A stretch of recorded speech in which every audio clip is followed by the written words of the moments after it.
الحمد للہ والصلاة والسلام علی رسول اللہ الکریم اما بعد فاعوذ باللہ من الشیطان الرجیم بسم اللہ الرحمن الرحیم۔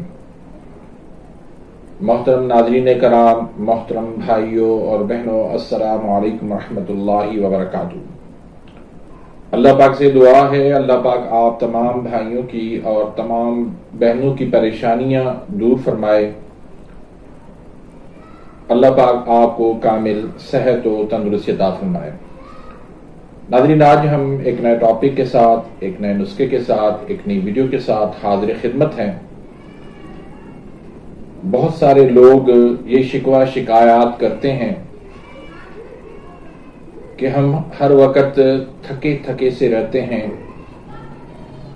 جسم کے اندر دردیں اور کمزوری رہتی ہے، پٹھوں میں اکڑاؤ کھچاؤ، کمر کے اندر درد رہتا ہے، زیادہ بھاگ دوڑ کا کام نہیں کر سکتے، زیادہ پیدل نہیں چل سکتے، جسم کے اندر بہت زیادہ ہم کمزوری محسوس کرتے ہیں۔ اور ایسے بھی بھائی ہیں جو کہتے ہیں کہ ہمیں کوئی ایسا طاقت کا والا نسخہ بتائیں جس کو ہم سردیوں میں خوب اس کو استعمال کریں۔ تو آج ان بھائیوں کے لیے یہ تحفہ ہے۔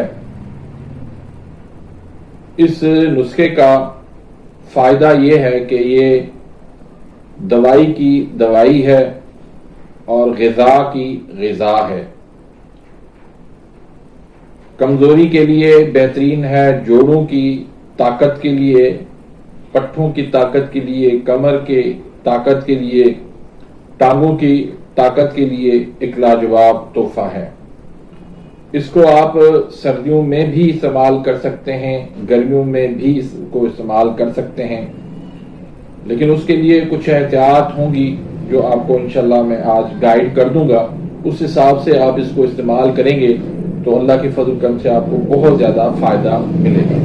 اس کے جو اجزاء ہیں وہ آپ نوٹ کر لیں۔ میدا گندم جو ہے وہ آپ 50 گرام لے لیں، مغز بادام آپ 50 گرام لے لیں، مغز پستہ آپ 50 گرام لے لیں، مغز کدو 50 گرام لے لیں، مغز تربوز 50 گرام لے لیں، بکھڑا 30 گرام لے لیں، گون کیکر 20 گرام لے لیں، 300 گرام دیسی گھی شامل کر لیں اور 50 گرام آپ اس میں چینی شامل کر لیں۔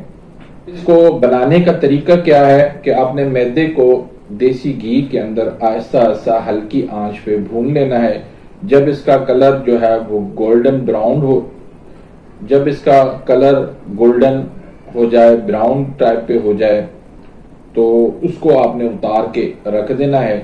تو باقی تمام مغزیات جو ہے وہ آپ موٹی موٹی اس کو کوٹ کے میدے کے اندر، بھنے ہوئے میدے کے اندر آپ نے ڈال لینی ہے۔ اس میں پھر چینی کا شیرہ بنا کے وہ آپ نے ڈال لینا ہے۔ چینی کا شیرہ اس طرح بنتا ہے کہ جیسے جتنی چینی ہو اس کے برابر پانی آپ نے ڈالنا ہے۔ 50 گرام چینی ہے تو 50 گرام پانی ڈال کے اس کو گرم کریں گے۔ جب اچھی طرح سے آپ وہ گرم ہو جائے، چاش بن جائے، تو وہ شیرہ بن جائے گا۔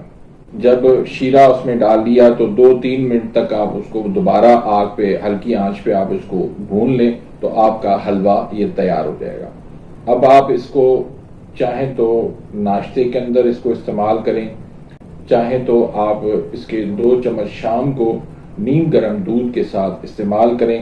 اللہ کے فضل کرم سے آپ کے بہت سارے مسائل جو ہے وہ حل ہو جائیں گے۔ اب یہاں پر سوال ہوگا کہ اس کا مزاج کیا ہے، کون کون سے لوگ جو ہے وہ اس کو استعمال کر سکتے ہیں۔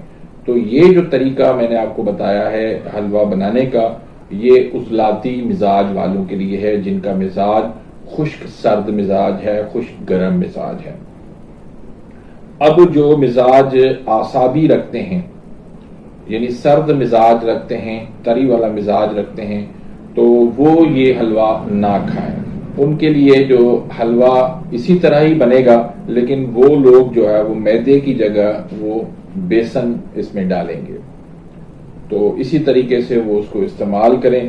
اس میں جو ہے وہ کشمش کھجور میں وہ ڈال سکتے ہیں. تو جو لوگ معدے کے مریض ہیں، کھانا ان کا صحیح طرح سے ہضم نہیں ہو پاتا، تو وہ لوگ جو ہے اس کو کم مقدار میں استعمال کریں جتنا وہ ہضم کر سکیں. زیادہ مقدار میں کھائیں گے تو پھر ان کو یہ حلوہ ہضم نہیں ہوگا. تو بہت ہی اچھا اور لاجواب یہ حلوہ ہے، طاقت کا اس کے اندر خزانہ ہے.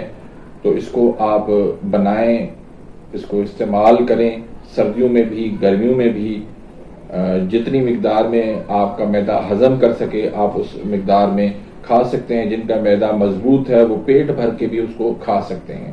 تو امید کرتا ہوں کہ آج کی اس ویڈیو سے مستفید ہوئے ہوں گے. اگر آپ میرے اس چینل پہ نئے آئے ہیں یا ابھی تک آپ نے میرے اس چینل کو سبسکرائب نہیں کیا تو سبسکرائب کر دیجئے، بیل آئیکن گھنٹی کے نشان کو پریس کر دیجئے تاکہ میری ہر آنے والی لیٹسٹ ویڈیو کا نوٹیفیکیشن آپ تک پہنچ جائے اور آپ میری ویڈیوز سے مستفید ہوتے رہیں. اس ویڈیو کو زیادہ سے زیادہ شیئر کیجئے گا، اپنی دعاؤں میں یاد رکھیے گا. ملتے ہیں انشاءاللہ نیکسٹ ویڈیو میں، تب تک کے لیے اجازت. اللہ حافظ.